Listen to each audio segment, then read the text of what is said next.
Chapter 9. And now Jesus went out and his disciples, and came into the towns, the part of Caesarea Philippi. And it came to pass in the way, he was alone praying. The disciples were with him. He asked his disciples, saying to them, Whom say the crowds, men, that I, Son of Man, am? Now they answered, saying, They indeed say John the Baptist, now others say Elijah, now others say Jeremiah, or one of the ancient prophets is risen. And now he said to them, Now whom do you say I am? Now Simon Peter answered, saying to him, You are the Christ of God, the Son of the living God. And Jesus answered, saying to him, Blessed are you, Simon, son of Jonah, because flesh and blood has not revealed it to you, but my Father in the heavens. Now I say to you, that you are Peter, and on this same rock I will build my church, and the gates of Hades will not overpower it. And I will give to you the keys of the kingdom of the heavens. And whatever you bind on earth will be bound in the heavens, and whatever you loose on earth will be loosed in the heavens. Then he strictly ordered them, commanded his disciples, so that they should tell no one concerning him, that he is Jesus the Christ. Away from that time, Jesus began to show, to teach them, his disciples, that he, the Son of Man, must go away into Jerusalem, and suffer many things, and be rejected away from the elders, and chief priests and scribes, and be killed, and after 3 days rise. And he spoke the words plainly to them, saying, The Son of Man must suffer many things, and be rejected away from the elders and chief priests and scribes, and be killed, and be raised the 3rd day. And Peter took him aside, began to rebuke him, saying, Be merciful to you, Lord. This will never be to you. Now when he turned around and saw his disciples, he rebuked Peter, saying, Go behind me, Satan. You are an offense to me, because you mind not that of God, but that of men. And he called near the crowd, together with his disciples. Jesus said to them, including all his disciples, If anyone, whoever desires to come after me, he must deny himself, and take up his cross daily and follow me. For indeed whoever desires to save his soul will destroy it. Now whoever destroys his soul for the reason of me and the good news will find it. This one will save it. For indeed what does a man profit if he has gained the whole world, and now loses himself, that is, loses his soul, or suffers destruction? Or what will a man give in exchange for his soul? For indeed the Son of Man will come in the glory of his Father, with his angels, and then repay each one according to his own works.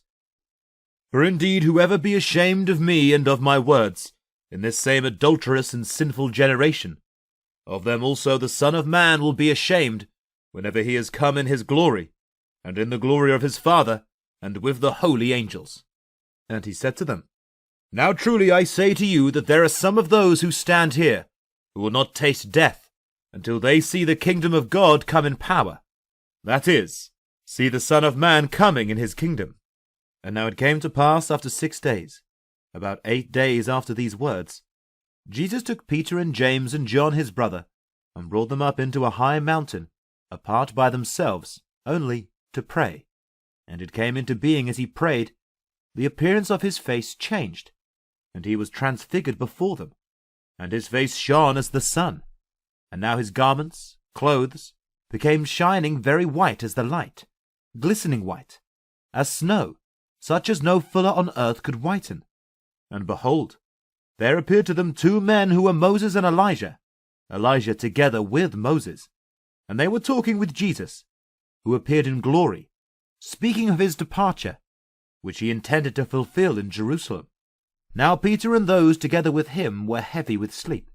Now fully awakening, they saw his glory, and the 2 men standing with him. And it came to pass, as they were departing away from him, Peter answered, saying unto Jesus, Lord, Rabbi, Master, is it good for us to be here? And if you desire, let us make 3 tabernacles, one for you, and one for Moses, and one for Elijah. For indeed he knew not what to say, for indeed they were full of fear. Now as he was yet speaking, see, there came into being a bright cloud, and overshadowed them. Now they were afraid as they entered into the cloud. And behold, there came into being a voice from the cloud, saying, "This is my beloved Son, in whom I am well pleased. Hear him." And when the disciples heard, they fell on their own face, and were exceedingly afraid. And the voice passed. And Jesus came to them, touched them, and said, "Arise, and be not afraid." Now they lifted up their eyes, and suddenly they looked around. They saw no one any more, except Jesus, only with themselves. And when they came down away from the mountain, Jesus gave a command to them, saying, "Tell the vision what you have seen, to no one until the Son of Man has risen from the dead." And they were silent, and declared to no one in those days nothing which they had seen. And they took hold of his word unto themselves, inquiring together what the rising from the dead is. And his disciples asked him, saying, "Therefore why do the scribes say that Elijah must first come?" Now Jesus answered, said to them, "Elijah indeed has come first to restore all. And how it is written of the Son of Man that he suffer much and be despised. But now I say to you, that Elijah has come already, and they did not know him, but made in him as much as they desired, just as it is written about him. In this way it is intended also that the Son of Man to suffer by them." Then the disciples understood that he spoke to them concerning John the Baptist.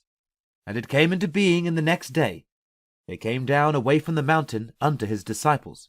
He saw a large crowd around them, and the scribes inquiring from them. And immediately all the crowd, having seen him, were greatly amazed, and ran to greet and met him. And he asked the scribes, "What are you inquiring from them?" And behold, a man came to him away from the crowd, cried out loud, kneeling down to him and saying, "Teacher, Lord, I brought to you my son who has a mute spirit. I beg of you, look on, have mercy on my son, because he is my only born.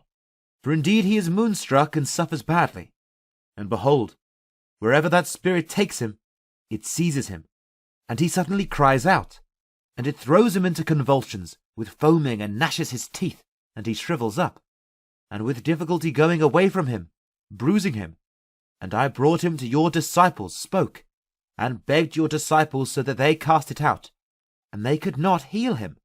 Now Jesus answered him, saying, "O faithless and perverted generation, how long will I be with you? And how long will I tolerate you? Bring your son here unto me." And they brought him unto him. Now as he was yet coming, immediately when the spirit saw him, the demon tore at him, and threw him down into convulsions. He fell on the ground, rolling about, foaming. And Jesus questioned his father, "How long ago has this happened like this to him?" Now he said, "From infancy, and oftentimes he falls at it, throws him, also into the fire, and oftentimes into the water in order to destroy him. But if you can do anything, have compassion on us to help us." Now Jesus said to him, "If you can believe, all is possible to him believing." And immediately the father of the young child cried out, said with tears, "I believe, Lord, help my unbelief."